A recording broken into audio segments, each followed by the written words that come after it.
And so this pattern of growing class gaps, shrinking race gaps, to put it in simple terms, basically class is becoming more important in America and race is becoming a bit less important over these past 15 years, is a central fact that we identify in these new data and turns out to be an incredibly robust pattern. It's true when you look at a variety of different outcomes, not just earnings, but employment rates. If you look at health outcomes like mortality rates, if you look at educational attainment, if you look at SAT scores, on a wide spectrum of outcomes, you see exactly this pattern of growing class gaps, shrinking race gaps. If you're growing up in a community where lots of people are working, that you're interacting with, that's what leads to higher rates of upward mobility in the next generation.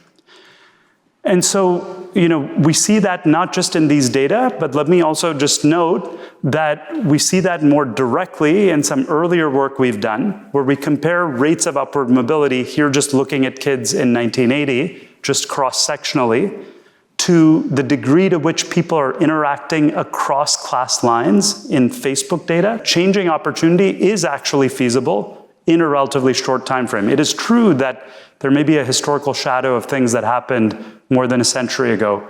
Nevertheless, apparently over a decade or over 15 years, you can see quite dramatic changes in economic mobility, which I view as a very encouraging result. Our sense from this analysis and various other studies that we and others have been doing is that the biggest gains are often seen in programs that both make an intervention in terms of financial and human capital and also social capital at the same time. Social connectedness matters. What we're finding in the data is that a very particular form of social capital and social connectedness matters, which is what we're calling economic connectedness, the extent to which low-income people are connected to high-income people.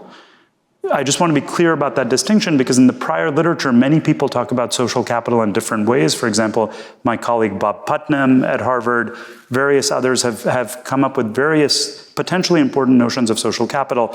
How tightly knit is a community? How many friends do people have? How much do people trust each other? Turns out, empirically in the data, there's one and only one form of social capital that seems to be strongly correlated with economic mobility, and that is this economic connectedness measure.